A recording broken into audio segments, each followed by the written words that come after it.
हाँ जी, सत श्री अकाल जी। मैं पूजा भाटिया पंजाबी ਸਾਹਿਤਕਾਰ चैनल तो ਅੱਜ ਤੁਹਾਡੇ ਅੱਗੇ ਪ੍ਰੀਤਮ ਸਿੰਘ ਸਫੀਰ ਜੀ ਲੈ ਕੇ ਆਇਆ। ਐਕਚੁਅਲੀ ਕਾਫੀ ਸਟੂਡੈਂਟ ਦੀ ਡਿਮਾਂਡ ਆ ਰਹੀ ਸੀ। ਪ੍ਰੀਤਮ ਸਿੰਘ ਸਫੀਰ ਜੀ ਜਿਹੜੇ ਸਾਡੇ ਕਵੀ ਨੇ ਪੰਜਾਬੀ ਸਾਹਿਤ ਦੇ, ਇਹਨਾਂ ਦੀ ਨਾ ਡਿਟੇਲ ਬਹੁਤ ਥੋੜੀ ਮਿਲਦੀ ਹੈ, ਜ਼ਿਆਦਾ ਨਹੀਂ ਮਿਲਦੀ। ਇਹਨਾਂ ਨੇ ਰਚਨਾਵਾਂ, ਇਹਨਾਂ ਦੇ ਕਾਵ ਸੰਗ੍ਰਹਿ ਕਾਫੀ ਮਿਲਦੇ ਨੇ, ਬਟ ਇਹਨਾਂ ਦੀ ਨਾ ਪਰਸਨਲ ਇਨਫੋਰਮੇਸ਼ਨ ਬਹੁਤ ਘੱਟ ਮਿਲਦੀ ਹੈ ਔਰ ਰਿਐਲਿਟੀ ਹੈ। अपने वालों काफ़ी किताबों को फॉलो करके एक लिमिट तक मैं इन्हों का जोड़ा मटीरियल इकट्ठा किया तो वो मटीरियल तुहाडे कोल लैके आ रही हूँ और एक फुल फ्लैज लैसन जोड़ा अज मैं करवा रही हूँ फर्स्ट टाइम। अदरवाइज़ मैं कभी यूट्यूब च फुल फ्लैज लैसन नहीं करवाया, थोड़े थोड़े ही पॉइंट हमेशा करवाए ने, पर अज प्रीतम सिंह सफीर जी फुल फ्लैज करवा रही हूँ। ये रिगार्डिंग किसी को कोई भी डाउट हो तुसीं मैनूं कमेंट विच दस सकते हो तो मैं तुहाडा कमेंट विच सॉल्व कर दांगी। पूरा लैसन चलेगा, बड़े ध्यान नाल सुनियो। मैं कोई भी जिहड़ी रचना करवानी है जां कोई भी साहित्यकार करवानी है उन्होंने 3 पार्ट्स विच डिवाइड करदे आ। ये चीज़ मैं वैरी फर्स्ट डे ही दस दिंदी हुंदी हां। 3 पार्ट्स जिहड़े हुंदे आ, जदों तुसीं भी अपना 3 पार्ट्स दे विच ही उन्हां दी स्टडी करोगे, 3 पार्ट्स विच ही उन्हां नूं देख के पढ़ोगे, तुहानूं भी लर्न ईजी होएगा ते समझ भी जल्दी आ जाएगा। ठीक है, हुण वो 3 पार्ट्स की हुंदे ने। सब तो पहला पार्ट जिहड़ा हुंदा वो असीं उन्हां दा लैंदे आ कि उन्हां दी बेसिक इनफॉर्मेशन, जिहड़ा उन्हां दा निजी जीवन है वो की है। दूसरा पार्ट जिहड़ा असीं लैंदे आ उन्हां दी विचारधारा, कि उन्हां दी साहित्य विच जिहड़ी विचारधारा एक पाठक लै रहा, एक पाठक पढ़ रहा है, वो विचारधारा की है जां आलोचकां ने उन्हां बारे की किया होया। ठीक है, थर्ड जिहड़ा असीं पार्ट लैंदे आ उन्हां दियां रचनावां दा लैंदे आ कि उन्हां नूं किहड़ियां रचनावां कीतियां, किवें कीतियां ते उन्हां रचनावां ते उन्हां नूं किहड़े सन्मान दित्ते। ठीक है जी, हुण जिहड़ी क्लास चल रही है इस क्लास विच भी तुहाडे अगे मैं 3 पार्ट ही लैके आवांगी। पहले असीं कर रहे हां प्रीतम सिंह सफीर। हाँ जी, एक गल होर, 1 अक्तूबर तो मेरा नैक्सट बैच जोड़ा स्टार्ट हो रहा है। एक बैच जोड़ा ऑलरेडी चल ही रहा है, पर नवा बैच मैं 1 अक्तूबर तो स्टार्ट कर रही हाँ। वैसे जोड़े मेरे बैचेस ने वो आफ्टर 3 मंथ स्टार्ट होंदे रहंदे। यह जोड़ा बैच है मैं थोड़ा जल्दी स्टार्ट कर लिया क्योंकि होप है शायद पोस्टां आ जान। वो होप कदों तक है तुहानूं दस्सिया होया जिन्नी देर जिहड़ा जेल के पेपर के रोल नंबर नहीं आ जाते। जे जेल मास्टर गेडर के रोल नंबर आ गए तो होप खत्म है, जे नहीं आते तो एक होप है। ठीक है, 1 अक्तूबर तो नवा बैच शुरू हो रहा है। जिन्ना ने ज्वाइन करना वो जल्दी तो जल्दी मैनू कॉन्टैक्ट कर लैन। उहदे विच मॉक टेस्ट जिहड़े है तुहानूं टिल एग्जाम तक मिलणगे, सिलेबस की क्लास लगेगी, नाल PDF नोट्स भी मिलणगे। ठीक है जी, हुण स्टार्ट करते हैं प्रीतम सिंह सफीर जी। प्रीतम सिंह सफीर जिन्हां दे नाम अगे जस्टिस प्रीतम सिंह सफीर जुड़दा है। जे इस मास्टर गेडर का असीं पेपर देखिए 35-82 का जिहड़ा पेपर आया सी, उहदे विच डॉक्टर महिंदर सिंह रंधावा जी नूं लैके क्वेश्चन आया सी कि सिविल सर्विसिज जिहड़ियां ने उहदे नाल कौन जुड़े हुए ने। डॉक्टर महिंदर सिंह रंधावा जिन्हां नूं तां बचपन तो ही शौक सी सिविल सर्विसिज विच आउण दा ते ओह आए भी सी, ते उहनां नूं लैके ही क्वेश्चन जिहड़ा पेपर च आया सीगा। इसे तरह प्रीतम सिंह सफीर जिहड़े ने वो जस्टिस मतलब जज, और जज कित्थों दे सीगे? सुप्रीम कोर्ट दे, दिल्ली सुप्रीम कोर्ट। ये एक मैं तुहाडा डाउट क्लीयर करना चाहांगी, मेरे को भी काफ़ी टाइम तक हाई कोर्ट के जज लिखिया रहा है। काफ़ी बुक्स विच तुहानूं हाई कोर्ट के जज मिलणगे, काफ़ी बुक्स विच सुप्रीम कोर्ट के जज मिलणगे। तो मैं परसनली इन्हां दी ID ते जाके चैक किया सी, तो मैनूं जिहड़ा फाइनली जो मिले वो सुप्रीम कोर्ट है कि वो सुप्रीम कोर्ट के जज रहे ने। कदों रहे ने? 1969 1969 ਦੇ ਵਿੱਚ। ठीक है जी, ये इन्हां दी पहचान है, इन्हां दा किता है। साडे बहुत सारे लेखक होए ने जिन्हां ने 5-6 किते भी वरते किते काम किते होए ने। ते प्रीतम सिंह सफीर जिहड़े सी वो जज सी, उन्हां दी पढ़ाई भी सारी इधर दी सी। जन्म इन्हां दा 10 अप्रैल 1916 विच हो रहा है, मलकपुर रावलपिंडी। 10 अप्रैल 1916 मलकपुर रावलपिंडी। पिता इन्हां दे मेहताब सिंह सन। ठीक है जी, हुण मेहताब सिंह कौन सन? और खालसा हाई स्कूल तरन तारण दे हैडमास्टर। मेरे मदर कहते ने जे माता पिता पढ़े लिखे होण ना तो बच्चा जमदा ही 10वीं पढ़िया हुंदा है। हुण जिसदे फादर हैडमास्टर सीगे, ऑब्वियस वो अपने पुत्तर लिए कुछ अच्छा ही सोचणगे, एजुकेशन साइड तो सोचणगे, उन्हां नूं गाइडलाइनस मिलणगियां। ਜਿਹੜੇ ਵੀਡੀਓਜ਼ देख रहे हैं और ਤੁਹਾਡੇ ਵਿੱਚੋਂ बहुत जाने होंगे जिन्होंने अनलक्कीली गाइडलाइनस नहीं मिलियां होंगियां कि सानू किहड़ी लाइन 'ਚ जाना चाहिए, और इस उम्र 'ਚ आके सानू पता चलता है कि नहीं साडे लिए यह लाइन बैटर सी, असीं गलत चूज़ कर ली तो असीं अपने बच्चों को प्रॉपर गाइड करांगे। ठीक है, जदों जागो उदों सवेरा ਤਾਂ ਮਹਿਤਾਬ ਸਿੰਘ ਜੀ ਹੈਡਮਾਸਟਰ ਸਨ, ਤਾਂ ਓਬਵੀਅਸ ਹੈ ਜਿਹੜੇ ਹੈਡਮਾਸਟਰ ਜੀ ਹੋਣਗੇ ਉਹ ਇੰਨੇ ਲੈਕਚਰ ਇੰਨੇ ਵਿਦਿਆਰਥੀਆਂ ਨੂੰ ਸੂਤ ਕਰਦੇ ਨੇ, ਤੇ ਉਹਨਾਂ ਨੇ ਪ੍ਰੀਤਮ ਸਿੰਘ ਸਫੀਰ ਜੀ ਨੂੰ ਵੀ ਬੜਾ ਸੂਤ ਕੀਤਾ ਹੋਏਗਾ। ਇਸ ਕਰਕੇ ਇਹਨਾਂ ਦੇ ਪਿਤਾ ਦਾ ਪ੍ਰਭਾਵ ਵੀ ਬਹੁਤ ਸੀਗਾ ਆਪਣੇ ਨਿੱਜੀ ਜੀਵਨ ਵਿੱਚ। ਪਿਤਾ ਦਾ ਪ੍ਰਭਾਵ ਜਿਹੜਾ ਏ ਉਹ ਪ੍ਰੀਤਮ ਸਿੰਘ ਸਫੀਰ ਜੀ ਤੇ ਬਹੁਤ ਜ਼ਿਆਦਾ ਸੀ। ਹਾਂ, ਜੇ ਸਾਹਿਤਿਕ ਜੀਵਨ ਵੱਲੋਂ ਦੇਖੋਗੇ ਤਾਂ ਗੁਰੂ ਗੋਬਿੰਦ ਸਿੰਘ ਜੀ ਦਾ ਪ੍ਰਭਾਵ ਸਭ ਤੋਂ ਵੱਧ ਸੀ। ਇਹਨਾਂ ਦੀਆਂ ਰਚਨਾਵਾਂ ਬੜੀਆਂ ਇੰਟਰਸਟਿੰਗ, ਇਹਨਾਂ ਦੀ ਵਿਚਾਰਧਾਰਾ ਜਿਹੜੀ ਹੈ ਨਾ ਪੜ੍ਹਨ 'ਚ ਬੜੀ ਮਜ਼ੇ ਵਾਲੀ ਹੈ, ਦੱਸਾਂਗੇ ਅੱਗੋਂ ਕਿੱਦਾਂ। ਠੀਕ ਹੈ ਜੀ। ਪਿਤਾ ਮਹਿਤਾਬ ਸਿੰਘ ਹੈਡਮਾਸਟਰ ਸਨ, ਪਿਤਾ ਦਾ ਪ੍ਰਭਾਵ ਬਹੁਤ ਜ਼ਿਆਦਾ ਸੀ ਇਹਨਾਂ ਤੇ। ਮਾਤਾ ਤੇਜਵੰਤ ਕੌਰ, ਐਜ਼ ਯੂਜ਼ੁਅਲ ਬੜਾ ਸੌਫਟ ਕਾਰਨਰ ਹੁੰਦਾ ਇੱਕ ਮਾਤਾ ਦਾ। ਖਾਲਸਾ ਹਾਈ ਸਕੂਲ ਤਰਨਤਾਰਨ ਤੋਂ ਹੀ ਪ੍ਰੀਤਮ ਸਿੰਘ ਸਫੀਰ ਜੀ ਨੇ ਆਪਣੀ ਮੁੱਢਲੀ ਸਿੱਖਿਆ ਪ੍ਰਾਪਤ ਕੀਤੀ। ਖਾਲਸਾ ਹਾਈ ਸਕੂਲ ਤਰਨਤਾਰਨ ਤੋਂ ਹੀ ਇਹਨਾਂ ਨੇ ਆਪਣੀ ਮੁੱਢਲੀ ਸਿੱਖਿਆ ਜਿਹੜੀ ਹੈ ਪ੍ਰਾਪਤ ਕੀਤੀ ਹੈ। ਉਸ ਤੋਂ ਬਾਅਦ ਅੱਗੋਂ ਜਦੋਂ ਅਸੀਂ ਕਰਦੇ ਹਾਂ, ਹੁਣ ਇਹਨਾਂ ਨੇ BA ਕੀਤੀ, ਗ੍ਰੈਜੂਏਸ਼ਨ ਕੀਤੀ, ਗ੍ਰੈਜੂਏਸ਼ਨ ਤੋਂ ਬਾਅਦ LLB ਕੀਤੀ। ਓਬਵੀਅਸ ਹੈ ਲਾਅ ਕੀਤੀ ਹੋਏਗੀ ਤਾਂ ਜੱਜ ਬਣੇ ਨਹੀਂ ਤਾਂ ਕਿੱਥੋਂ ਜੱਜ ਬਣ ਜਾਣਗੇ। ਮੈਂ ਤਾਂ ਬਣ ਨਹੀਂ ਸਕਦੀ, ਮੈਂ ਤਾਂ ਸਿਰਫ ਟੀਚਰ ਹੀ ਬਣ ਸਕਦੀ ਹਾਂ ਜੇ ਸਰਕਾਰ ਪੋਸਟਾਂ ਕੱਢ ਦੇ। LLB ਕੀਤੀ ਹੈ ਲਾਹੌਰ ਤੋਂ। ਠੀਕ ਹੈ। ਹੁਣ ਕਦੋਂ ਕੀਤੀ ਹੈ? 1947 ਤੋਂ ਪਹਿਲਾਂ ਹੀ ਕੀਤੀ ਸੀ, ਤਾਂ ਇਸ ਕਰਕੇ ਇਹਨਾਂ ਦੀ ਜਿਹੜੀ LLB ਹੈ ਲਾਹੌਰ ਤੋਂ ਹੋਈ ਹੈ। ਠੀਕ ਹੈ ਸੀ। ਇਹ ਸਾਡੇ ਪ੍ਰੀਤਮ ਸਿੰਘ ਸਫੀਰ ਜੀ ਦਾ ਫਰਸਟ ਪਾਰਟ ਸੀ। ਉਹਨਾਂ ਦੀ ਨਿੱਜੀ ਜੀਵਨ ਜਿੰਨਾ ਕੁ ਸਾਨੂੰ ਮਿਲਦਾ ਉਹ ਮੈਂ ਤੁਹਾਨੂੰ ਦੱਸਦਾ। ਇਸ ਤੋਂ ਅੱਗੇ ਪਿੱਛੇ ਜੇ ਤੁਹਾਨੂੰ ਮਿਲਦਾ ਹੋਇਆ ਤਾਂ ਮੈਨੂੰ ਦੱਸ ਦਿਓ। ਨੈਕਸਟ ਜਿਹੜੀ ਇਹਨਾਂ ਦੀ ਅਸੀਂ ਕਰਾਂਗੇ ਉਹ ਵਿਚਾਰਧਾਰਾ ਕਰਾਂਗੇ। ਹਾਂਜੀ, ਨੈਕਸਟ ਅਸੀਂ ਲੈ ਕੇ ਚੱਲ ਰਹੇ ਸੀ ਉਹਨਾਂ ਦੀ ਵਿਚਾਰਧਾਰਾ। ਹੁਣ ਜਿੱਥੇ 3 ਪੜਾ ਹਰ ਇੱਕ ਰਾਈਟਰ ਨੂੰ ਪੜ੍ਹਨ ਲਈ ਮੈਂ ਦੱਸਦੀ ਹਾਂ, ਉਸੇ ਤਰ੍ਹਾਂ ਹਰ ਇੱਕ ਕਵੀ ਨੇ ਆਪਣੀਆਂ ਰਚਨਾਵਾਂ ਨੂੰ ਕਈ ਭਾਗਾਂ ਵਿੱਚ ਵੰਡਿਆ ਹੁੰਦਾ ਹੈ। ਠੀਕ ਹੈ। ਹਰ ਇੱਕ ਕਵੀ ਦੇ ਅਲੱਗ-ਅਲੱਗ ਭਾਗ ਨੇ। ਕਿਸੇ ਨੇ 4 ਤਰ੍ਹਾਂ ਦੀਆਂ ਕਵਿਤਾਵਾਂ ਲਿਖੀਆਂ, ਕਿਸੇ ਨੇ 2 ਤਰ੍ਹਾਂ ਦੀਆਂ ਲਿਖੀਆਂ, ਕਿਸੇ ਦੀ ਵਿਚਾਰਧਾਰਾ ਨੂੰ ਆਪਾਂ 5 ਤਰ੍ਹਾਂ 'ਚ ਵੰਡ ਸਕਦੇ ਹਾਂ। ਇੱਥੇ ਅਸੀਂ ਪ੍ਰੀਤਮ ਸਿੰਘ ਜੀ ਦੀ ਜਿਹੜੀ ਵਿਚਾਰਧਾਰਾ ਉਹਨੂੰ 2 ਭਾਗਾਂ ਵਿੱਚ ਵੰਡਦੇ ਹਾਂ। ਪਹਿਲੀ ਵਿਚਾਰਧਾਰਾ ਹੈ ਪ੍ਰਗਤੀਵਾਦੀ, ਦੂਜੀ ਉਹਨਾਂ ਦੀ ਵਿਚਾਰਧਾਰਾ ਹੈ ਰੋਮਾਂਸਵਾਦੀ। ਉਹਨਾਂ ਦੀਆਂ ਕਵਿਤਾਵਾਂ ਦਾ ਜਿਹੜਾ ਪਹਿਲਾ ਪੜਾਅ ਹੈ ਉਹ ਪ੍ਰਗਤੀਵਾਦੀ ਕਵਿਤਾਵਾਂ ਦਾ ਪੜਾਅ ਹੈ। ਦੂਜਾ ਪੜਾਅ ਜਿਹੜਾ ਹੈ ਉਹ ਰੋਮਾਂਸਵਾਦੀ ਕਵਿਤਾਵਾਂ ਦਾ ਹੈ। ਹੁਣ ਇਹ ਦੂਜਾ ਪੜਾਅ ਕਦੋਂ ਤੋਂ ਚੇਂਜ ਹੁੰਦਾ ਹੈ? ਉਹਨਾਂ ਦੀ ਰਚਨਾ ਆਦਿ ਜੁਗਾਦ ਤੋਂ। ਆਦਿ ਜੁਗਾਦ ਕਾਵ ਸੰਗ੍ਰਹਿ, ਇਸ ਤੋਂ ਆ ਕੇ ਉਹਨਾਂ ਦਾ ਜਿਹੜਾ ਦੂਜਾ ਪੜਾਅ ਰੋਮਾਂਸਵਾਦੀ ਸ਼ੁਰੂ ਹੋ ਜਾਂਦਾ ਹੈ। ਠੀਕ ਹੈ। ਹੁਣ ਇੱਕ ਚੀਜ਼ ਮੈਂ ਤੁਹਾਨੂੰ ਦੱਸਾਂ, ਰੋਮਾਂਸਵਾਦੀ ਨਾ ਤੁਸੀਂ ਮੇਰੇ ਚੈਨਲ 'ਚ ਵਾਦ ਮੈਂ ਕਰਵਾਏ ਹੋਏ ਨੇ ਰੋਮਾਂਸਵਾਦੀ ਦਾ। ਦੇਖਿਓ, ਰੋਮਾਂਸਵਾਦੀ ਨੂੰ ਅਸੀਂ ਪਿਆਰ ਨਹੀਂ ਕਹਿ ਸਕਦੇ, ਇਸ 'ਚ ਪਰਮਾਤਮਾ ਨਾਲ ਪਿਆਰ ਵੀ ਜੁੜਿਆ ਹੋਇਆ ਆ ਜਾਂਦਾ। ਠੀਕ ਹੈ ਜੀ। ਪ੍ਰਗਤੀਵਾਦੀ ਤੇ ਰੋਮਾਂਸਵਾਦੀ। ਹੁਣ ਏਜ ਦੇ ਨਾਲ ਅਸੀਂ ਜੇ ਗੱਲ ਕਰੀਏ, ਏਜ ਫੈਕਟਰ ਦੀ ਗੱਲ ਕਰੀਏ, ਔਰ ਜਿਸ ਟਾਈਮ ਤੇ ਕਵੀ ਹੋਏ ਨੇ 1947 ਤੋਂ ਪਹਿਲਾਂ ਦੇ ਹੋਏ ਨੇ, ਕ੍ਰਾਂਤੀਕਾਰੀ ਕਵੀ ਨੇ। ਠੀਕ ਹੈ। ਕ੍ਰਾਂਤੀ ਦੇਖ ਰਿਹਾ ਹੈ, ਭਾਰਤ ਦੀ ਆਜ਼ਾਦੀ ਦੇਖ ਰਿਹਾ ਹੈ, ਦੇਸ਼ ਦਾ ਦੇਖ ਰਿਹਾ ਹੈ, ਗੁਲਾਮੀ ਦੇਖ ਰਿਹਾ ਹੈ। ਤੁਹਾਨੂੰ ਪਤਾ ਹੈ ਹੀਰਾ ਸਿੰਘ ਦਰਦ ਜੀ ਇਸੇ ਕਰਕੇ ਪ੍ਰੋਫੈਸਰ ਪੂਰਨ ਸਿੰਘ ਜੀ ਤੇ ਭਾਈ ਵੀਰ ਸਿੰਘ ਜੀ ਤੋਂ ਗੁੱਸੇ ਰਹਿੰਦੇ ਸੀ। ਕਿਉਂਕਿ ਉਹਨਾਂ ਨੇ ਦੇਸ਼ ਦੀ ਆਜ਼ਾਦੀ ਲਈ ਕੁਝ ਨਹੀਂ ਲਿਖਿਆ। ਹੀਰਾ ਸਿੰਘ ਦਰਦ ਜਿਹੜੇ ਨੇ ਆਪਣੇ ਦੇਸ਼ ਭਗਤ ਕਵੀ ਸੀ। ਉਹਨਾਂ ਨੂੰ ਇਸ ਗੱਲ ਦਾ ਦਰਦ ਸੀਗਾ, ਇਸ ਗੱਲ ਦਾ ਉਹਨਾਂ ਨੂੰ ਦੁੱਖ ਸੀਗਾ, ਔਰ ਇਸੇ ਕਰਕੇ ਉਹਨਾਂ ਦੇ ਵਿਰੋਧੀ ਸੀ ਕਿ ਜਿਸ ਸਮੇਂ ਵਿੱਚ ਇੱਕ ਸਾਹਿਤਕਾਰ ਜਿਹੜਾ ਹੈਗਾ ਏ ਉਹ ਜਗਾਉਂਦਾ ਹੈ, ਸੁੱਤੀ ਹੋਈ ਦੁਨੀਆ ਨੂੰ ਜਗਾਉਂਦਾ ਹੈ, ਸੁੱਤੇ ਹੋਏ ਲੋਕਾਂ ਨੂੰ ਜਗਾਉਂਦਾ ਹੈ ਕਿ ਉੱਠੋ ਭਾਈ, ਆਪਣੇ ਹੱਕਾਂ ਦੇ ਲਈ ਲੜੋ। ਠੀਕ ਹੈ।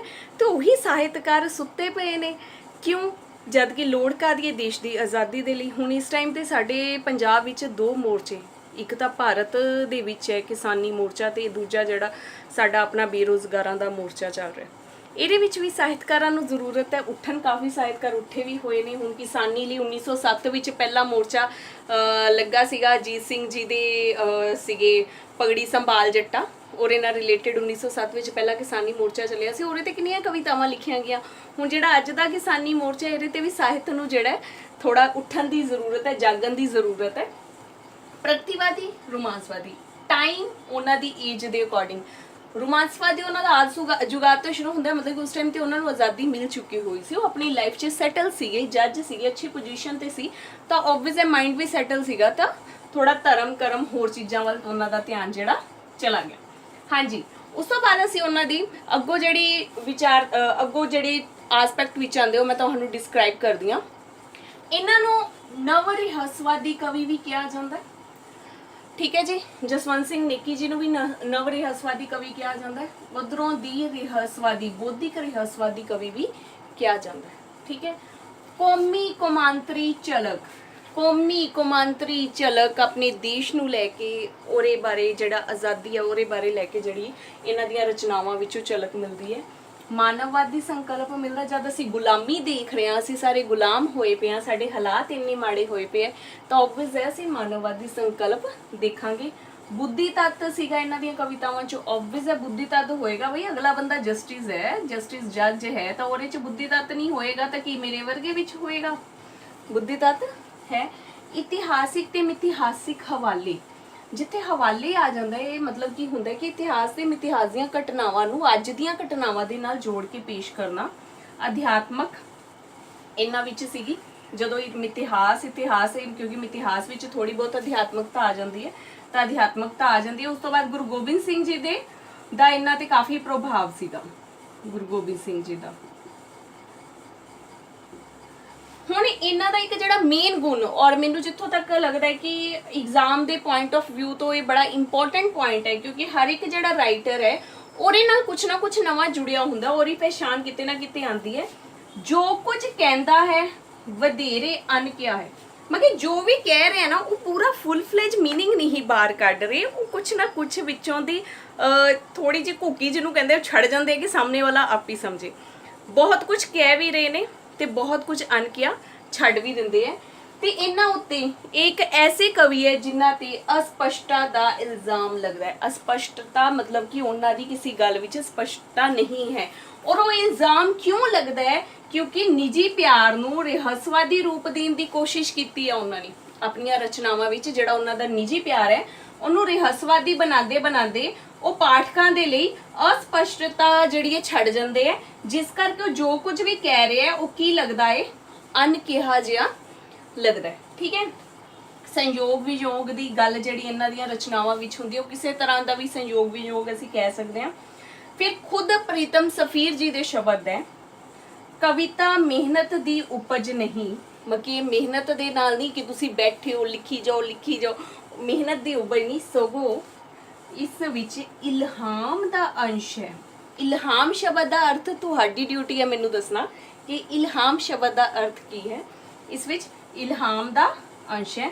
ਹੁਣ ਇਹਨਾਂ ਦਾ ਇੱਕ ਅਨੁਭਵ ਜਿਹੜਾ ਜੁੜਦਾ ਹੈ, ਅਨੁਭਵ। ਪ੍ਰੀਤਮ ਸਿੰਘ ਸਫੀਰ ਜੀ ਕਹਿੰਦੇ ਨੇ ਕਿ ਮੈਂ ਉਸ ਦੇਸ਼, ਉਸ ਧਰਤੀ ਤੇ ਜਨਮ ਲਿੱਤਾ ਹੈ ਜਿਹੜੀ ਗੁਰੂਆਂ ਪੀਰਾਂ ਦੇਵੀ ਦੇਵਤਿਆਂ ਦੀ ਧਰਤੀ ਹੈ, ਜਿਸ ਕਰਕੇ ਉਹ ਅਨੁਭਵ ਕਰਦੇ ਹੈ ਗੁਰੂ ਮੇਰੇ ਸੰਗ ਸਦਾ ਹੈ ਨਾਲੇ, ਕਿ ਉਹ ਮੇਰਾ ਗੁਰੂ ਜਿਹੜਾ ਹੈ ਹਮੇਸ਼ਾ ਮੇਰੇ ਸੰਗ ਹੈ, ਮੇਰੇ ਨਾਲ ਰਹਿੰਦਾ ਹੈ।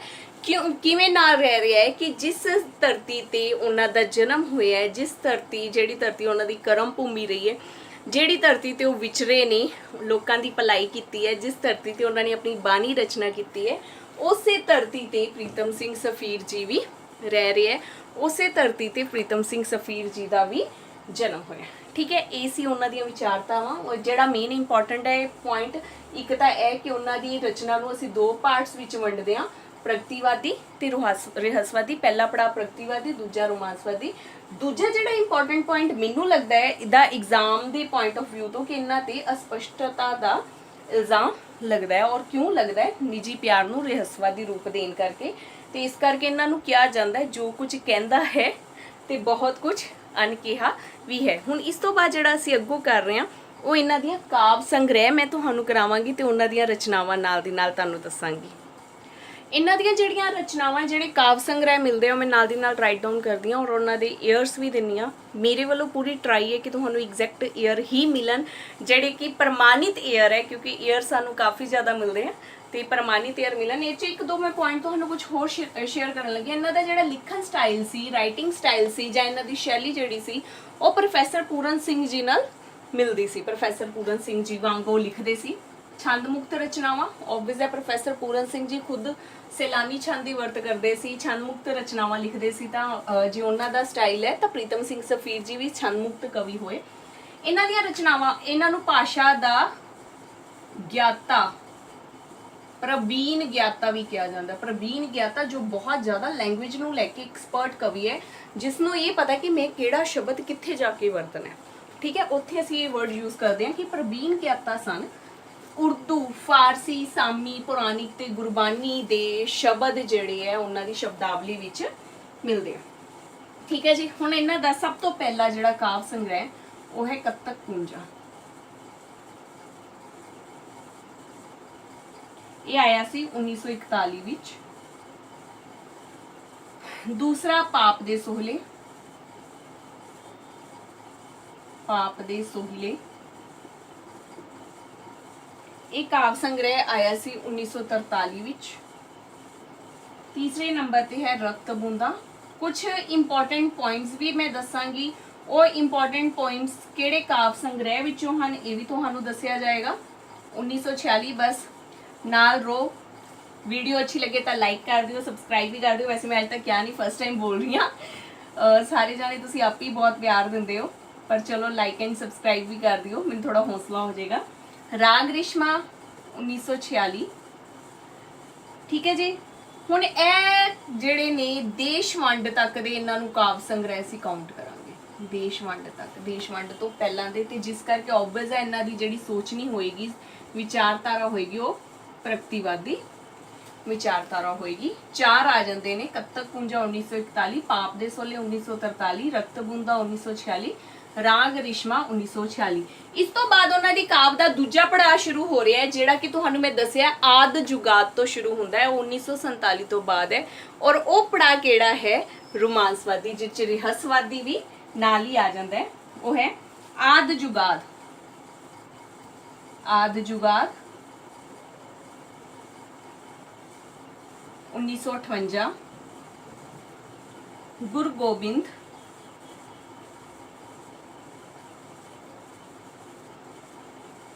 1966, अनिक विस्तार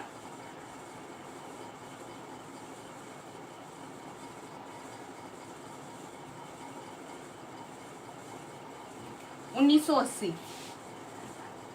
इनू भारतीय साहित्य अकादमी का अवार्ड भी मिले।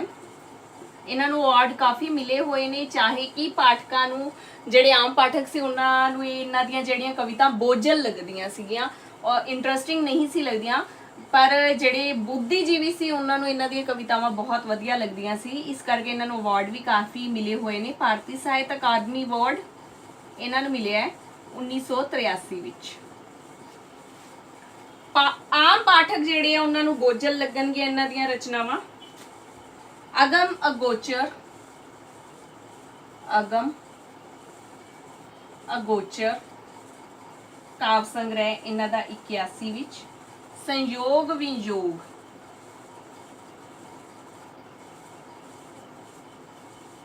काव्य संग्रह है 82 विच। सरब निरंतर एक काव्य संग्रह। इस काव्य संग्रह बारे जरूर थोड़ा जिहा याद रखियो। 87 विच इन्हां विच एक काव्य संग्रह विच समुचियां कवितावां प्रीतम सिंह सफीर जी दियां समुचियां कवितावां, मतलब कि 1987 विच आ रहा है, तो यह भी एक बड़ा कॉमन सेंस वाली चीज़ बन जाती है कि 1987 तो पहलां दियां जिहड़ियां काव्य संग्रह दियां कवितावां ये सारियां सरब निरंतर विच दर्ज ने। समुचियां कवितावां इन्हां नूं कह सकदे हां। एक इहदे विच आंदा है अपार अनूप 1969। ये थोड़ा सीक्वेंस विचों मिस हो गया। अपार अनूप 1969। नेक्स्ट आपे बहुरंगी, आपे बहुरंगी 1998। इन्हां दे काव्य संग्रह। इस तो इलावा इन्हां दियां होर रचनावां भी मिलदियां ने। एक इन्हां दे 5 नाटक लिखे हुए मिलते ने, 5 नाटक। ठीक है जी। एक वार्तक रचना मिलती है, उसका नाम है तुर्की बानी। तुर्की बानी। क्लियर जी। हुण इस तो बाद इन्हां दी मैं कुछ को तुहानूं दसांगी जिहड़े कवितावां दे काव्य संग्रह किहड़े किहड़े। हाँ, एक चीज़ तो हुण मैं होर दसदा सी, जिथे रोमांसवादी लिखिआ ना, पहला पड़ा प्रगतिवादी, दूजा पड़ा रोमांसवादी, और इह नाल रहस्यवादी भी कर दिओ, क्योंकि कई बार रहस्यवादी भी वर्ड आ जाता है, कई बार रोमांसवादी भी आ जाता है, पर दोनों पड़ावां नूं लैके, दोनों ही गल्लां नूं लैके दूसरे पड़ाव विच अपनियां कवितावां लिख रहे सी। हुण आपां अग्गों इन्हां दे काव्य संग्रह विच किहड़े-किहड़े काव्य संग्रह विच किहड़ियां-किहड़ियां कवितावां। अच्छा, इन्नी सारी काव्य संग्रह दीयां कवितावां नहीं मैं लिखावांगी, ना ही वो याद होणगीਆਂ। ਜਿਹੜੀਆਂ इंपॉर्टेंट कवितावां ने ते Punjab school education board the books which दर्ज कवितावां ने, उन्हां दे ही काव्य संग्रह मैं तुहानूं दसांगी। हाँ जी, सब तो पहले मैं काव्य संग्रह लै रही हाँ आद जुगाद। इस विच दर्ज कवितावां ने नील, हीरोशिमा ते नागासाकी। ਇਹਦੇ बारे तो सानू सारिਆਂ ਨੂੰ पता होएगा, और जे नहीं पता तो फिर मैनू लगता कि बहुत माड़ी गल है कि सानू नहीं पता अपनी। ठीक है जी, ये दो कवितावां इंपॉर्टेंट ने। उस तो बाद सर्ब कला काव्य संग्रह, ये अध्यात्मक रंगत का काव्य संग्रह, मतलब फुल फ्लैज जड़ा इस विच की है अध्यात्मक रंगत पाई जाती है। इस विच कवितावां आ जांदियां अमृत बूंद, अमृत बूंद, अद्धा गुनाह,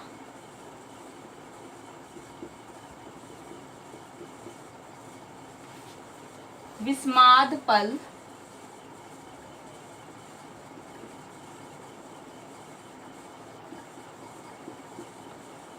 आज मुलाकात रही,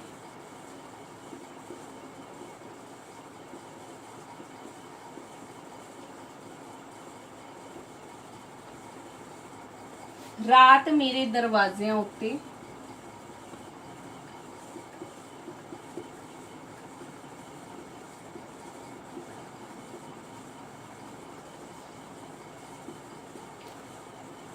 कखां दी कुली। लास्ट तक वीडियो देखियो, तो लास्ट विच मैं अपना कॉन्टैक्ट नंबर दसांगी और उस तो बाद क्लासेस का प्रोसीजर दस दांगी। नैक्सट इन्हां दा एक काव्य संग्रह कत्तक कुंजा,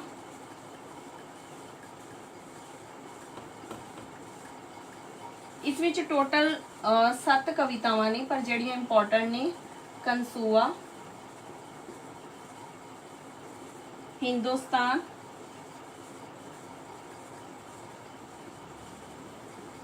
दो पिपल दे पत्ते,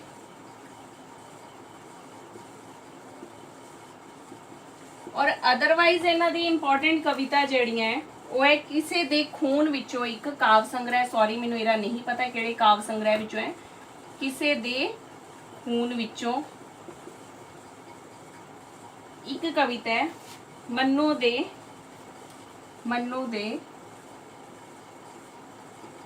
पैरोकार। एक इन्हां दियां काव्य सतरां मैं दस रही हूं, बड़ियां फेमस है, इंपॉर्टेंट है। टुट जावन कैदा हदबंदियां, वंड रहे ना कानी, हर एक बंदा शाह दुनिया दा, हर एक तीवी रानी। ये जड़ियां काव्य सतरां है मन्नू दे पैरोकार कविता विचों ने। और सैकेंडली इन्हां ये काव्य सतरां कत्तक कुंजा, इहदा जिहड़ा काव्य संग्रह है वो है कत्तक कुंजा, और विचों लितियां गईयां। ठीक है जी, हुण नैक्सट असीं इन्हां दे सन्मान की गल करांगे, इन्हां नूं किहड़े-किहड़े सन्मान मिले हुए ने। हाँ जी, हुण अग्गों सन्मान कर रही हाँ इन्हां नूं जिहड़े-जिहड़े सन्मान मिले हैं। सब तो पहला सन्मान मिले है पंजाब सरकार श्रोमणी अवार्ड, ये मिले 1966 विच। उस तो बाद पंजाबी अकादमी अवार्ड, पंजाबी साहित्य अकादमी अवार्ड 1983 किसते मिलिया सी, अनिक बिस्तार ते। अनिक बिस्तार काव्य संग्रह कदों आया सी, 80 दे विच। ठीक है, पंजाबी साहित्य अकादमी अवार्ड लुधियाना वालों करतार सिंह धालीवाल अवार्ड जिन्हों कहा जाता है वो 88 विच। अच्छा, ये क्वेश्चन भी बड़ा इंपॉर्टेंट बन जाता है, जिवें सपोज करो कि क्वेश्चन आ जाता है कि पंजाबी साहित्य अकादमी अवार्ड लुधियाना वालों केड़ा अवार्ड दिता जाता है, तो उसका नाम है करतार सिंह धालीवाल। या क्वेश्चन आ सकता है कि करतार सिंह धालीवाल अवार्ड किस वालों दिता जाता है, पंजाबी साहित्य अकादमी अवार्ड लुधियाना वालों। ठीक है जी, हुण जिवें खालसा कॉलेज वालों दिता जाता है कुलवंत सिंह, हाँ कुलवंत सिंह विरक अवार्ड खालसा कॉलेज वालों दिता जाता है। ठीक है, सरस्वती अवार्ड बिरला फाउंडेशन वालों दिता जाता है। ईवन कि वो दर्ज भी है अपनी संविधानिक सूची 8वीं सूची विच दर्ज है। पंजाबी साहित्य कला केंद्र लुधियाना और सॉरी दिल्ली, पंजाबी साहित्य कला केंद्र तो सन्मान मिले है दिल्ली तो। साहित्य विचार मंच कैनेडा 1987, पंजाबी अकादमी दिल्ली 1991। और उम्मीद है कि तुहानू ये सारा जड़ा प्रीतम सिंह सफीर जी है समझ आ गया होएगा, याद भी हो गया होएगा नाल दी नाल। जी क्लास अच्छी लगी लाइक एंड सबसक्राइब कर दियो, और प्लीज़ अगे शेयर भी कर दियो जड़ा मेरा यूट्यूब का लिंक है ਤੇ ਨਵਾਂ ਬੈਚ 1 ਅਕਤੂਬਰ ਤੋਂ ਸਟਾਰਟ ਹੋ ਰਿਹਾ ਹੈ। ਜਿਹੜੇ ਵੀ ਸਟੂਡੈਂਟ ਨਵਾਂ ਬੈਚ ਲਗਾਉਣਾ ਚਾਹੁੰਦੇ ਹੈ, ਮਾਸਟਰ ਗੇਡਰ ਦੀ ਕਲਾਸ ਸਟਾਰਟ ਕਰਨਾ ਚਾਹੁੰਦੇ ਹੈ, ਉਹ ਮੈਨੂੰ 7717639393 ਤੇ ਕੰਟੈਕਟ ਕਰ ਸਕਦੇ ਹੈ ਜਾਂ WhatsApp ਕਰ ਸਕਦੇ ਹੈ 7717639393। ਤੁਹਾਨੂੰ 2 ਕਲਾਸਿਸ ਜਿਹੜੀਆਂ ਨੇ ਸਿਲੇਬਸ ਨਾਲ ਰਿਲੇਟਡ ਮਿਲਣਗੀਆਂ ਔਰ ਮੌਕ ਟੈਸਟ ਮਿਲਣਗੇ। ਇੱਕ ਲਾਈਵ ਮੌਕ ਟੈਸਟ ਹੋਏਗਾ, ਬਾਕੀ ਇੱਕ ਗੂਗਲ ਫਾਰਮ ਦਾ ਮੌਕ ਟੈਸਟ ਵੀ ਕਲਾਸ ਵਿੱਚ ਐਡ ਆਨ ਹੋਏਗਾ ਤੇ ਤੁਹਾਨੂੰ ਮੌਕ ਟੈਸਟ ਵੀ ਮਿਲਣਗੇ। ਠੀਕ ਹੈ, ਟਿਲ ਐਗਜ਼ਾਮ ਤੱਕ ਤੁਹਾਡੇ ਮੌਕ ਟੈਸਟ ਚੱਲਣਗੇ। ਜਿਹੜੇ ਵੀ ਸਟੂਡੈਂਟ ਕਲਾਸ ਲਗਾਉਣਾ ਚਾਹੁੰਦੇ ਹੈ ਜਲਦੀ ਤੋਂ ਜਲਦੀ ਮੈਨੂੰ ਇਹ ਕੰਟੈਕਟ ਕਰ ਲਓ। ਔਰ ਲਾਸਟ ਨਾਟ ਏ ਲੀਸਟ ਜਿਹੜੀ ਇੱਕ ਰਿਕੁਐਸਟ ਹੈ, ਵਿੱਚ ਜੇ ਮੈਂ ਵੀਡੀਓਜ਼ ਪਾਉਣੀਆਂ ਬੰਦ ਕਰਤੀਆਂ ਸੀ ਆਪਣੇ ਮੋਰਚੇ ਕਰਕੇ, ਪਰ ਚਲੋ ਮੇਰੇ ਲਈ ਵੀ ਜ਼ਰੂਰੀ ਹੈ ਵੀਡੀਓਜ਼ ਪਾਉਣੀਆਂ, ਤਾਂ ਕਾਫੀ ਹਿੰਮਤ ਕਰਕੇ ਅੱਜ 15-20 ਦਿਨਾਂ ਬਾਅਦ ਮੈਂ ਦੁਬਾਰਾ ਤੋਂ ਵੀਡੀਓਜ਼ ਪਾਉਣੀਆਂ ਸਟਾਰਟ ਕੀਤੀਆਂ। ਤੁਹਾਨੂੰ ਵੀ ਪਤਾ ਹੈ ਕਿ ਬੰਦ ਹੋਈਆਂ ਸੀਗੀਆਂ ਜਿਹੜੇ ਰੈਗੂਲਰ ਚੈੱਕ ਕਰਦੇ ਨੇ, ਪਰ ਇੱਕ ਰਿਕੁਐਸਟ ਹੈ, ਮੋਰਚੇ ਤੇ ਜਾਓ, ਜਿੰਨੀ ਹਾਜ਼ਰੀ ਲਵਾ ਸਕਦੇ ਹੋ ਲਵਾਓ, ਕਿਉਂਕਿ ਮੈਨੂੰ ਜਿੱਥੋਂ ਤੱਕ ਲੱਗਦਾ ਹੈ ਜਿਹੜੇ ਮਨੀਸ਼ ਵੀਰ ਜੀ ਟੈਂਕੀ ਤੇ ਚੜੇ ਹੋਏ ਨੇ, ਸਾਨੂੰ ਉਹਨਾਂ ਨੂੰ ਸਪੋਰਟ ਕਰਨ ਦੀ ਬਹੁਤ ਜ਼ਿਆਦਾ ਜ਼ਰੂਰਤ ਹੈ। ਉਹ ਤਾਂ ਆਪਣਾ ਸਾਰਾ ਕੁਝ ਛੱਡ ਕੇ ਬੈਠੇ ਹੋਏ ਨੇ, ਅਸੀਂ ਟੈਨਸ਼ਨਾਂ ਲੈ ਕੇ ਬੈਠੇ ਹੋਏ ਹਾਂ। ਜਿਵੇਂ ਮੈਂ ਲੈ ਕੇ ਬੈਠੀ ਹਾਂ, ਮੈਂ ਵੀਡੀਓ ਨਹੀਂ ਪਾਵਾਂਗੀ ਤਾਂ ਮੇਰਾ ਕਿੱਦਾਂ ਗੁਜ਼ਾਰਾ ਹੋਏਗਾ, ਪਰ ਉਹਨਾਂ ਨੇ ਉਹ ਸਭ ਕੁਝ ਛੱਡਿਆ ਹੋਇਆ, ਆਪਣਾ ਘਰ ਪਰਿਵਾਰ ਉਹਨਾਂ ਦੀ ਮਦਰ ਨੂੰ ਮਿਲਿਆ ਕਿੰਨਾ ਟਾਈਮ ਹੋ ਗਿਆ ਹੋਏਗਾ। ਤਾਂ ਇੱਕ ਰਿਕੁਐਸਟ ਹੈ, ਜੇ ਜਾ ਨਹੀਂ ਸਕਦੇ ਤਾਂ ਮਨੀਸ਼ ਵੀਰ ਜੀ ਦੇ ਗੂਗਲ ਪੇ, ਉਹਨਾਂ ਦੇ ਮੇਰੇ ਖਿਆਲ ਕੰਟੈਕਟ ਵਿੱਚ ਉਹਨਾਂ ਦਾ ਗੂਗਲ ਪੇ ਹੈ, ਤੁਸੀਂ ਉਹਨਾਂ ਦੀ ਹੈਲਪ ਕਰ ਸਕਦੇ ਹੋ।